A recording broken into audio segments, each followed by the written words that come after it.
So we read the survey pottery separate from the main area pottery because in the survey we're only going down 40 centimeters, and in the main area they're going down much deeper, usually at least 50 to multiple meters below the current ground surface of the Tel. And the reason is on survey, a lot of this pottery is going to be jumbled and mixed up from plowing and agriculture and landscaping from all the way back from the Persian period, the Crusaders, everyone else in between then and now. So we get all kinds of different kind of pottery. Whereas in the main area, most of their contexts there are in situ, so they're all pretty clean, whereas we just have a jumbled mess of everything that's happened on the Tel over the years. But we also managed to get quite a bit of knowledge of habitation patterns. So for instance, if you remember, some areas that we read the pottery, we got early bronze, Yeah. Chalcolithic early bronze. In other words, others we got more middle bronze because we were closer to areas where they lived. So habitation patterns do come up when we're reading the pottery from the survey. Yes. Is that anything? I think that this is, it may be on purpose. Because you see but it's definitely a finger that went like this. If you put your finger, see, do it, you can feel it, that whoever did it, and I suspect that was done on purpose. So maybe like a maker mark? Yes, it could be. But Joanne, take a look. What can you tell me about this one? Well, it does sparkle. Why does it sparkle? I think it has the mica in it. That's right. And remember, we don't have mica here, so this is likely from a storage or amphora. We usually call it amphora because it comes from somewhere in the Greek islands, usually towards the western side of Anatolia. So that's when we get mica.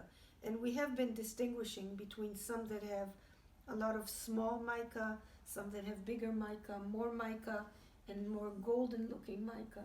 So this is really a sign of imports. And one of the things that is so interesting in doing this survey is the amounts of imported amphorae that we have from the Tel. I mean, this is huge numbers. Obviously, it may be storage areas of the Persian Hellenistic period. We're talking about 5th, 4th century BCE. The Persian army bringing in mercenaries from the Greek islands. They also brought mercenaries from Cyprus, but from the Greek islands they certainly brought quite a few of them.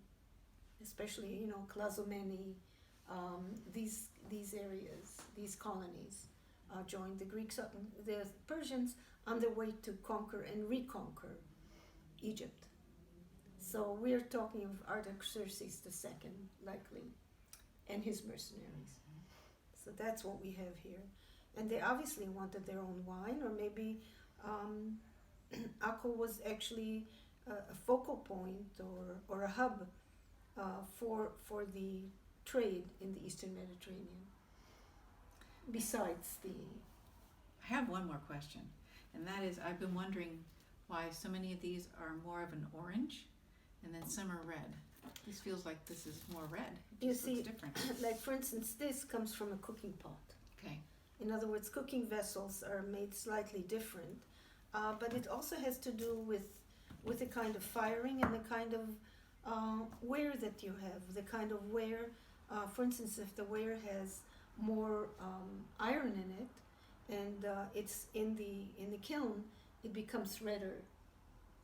So often, if you do at least I did nutrient activation analysis, you can find that there are clays that have 5% of iron, while there are some that have hardly any. Mm-hmm. So this has to do also with the makeup or the fingerprint of the ware. Mm-hmm.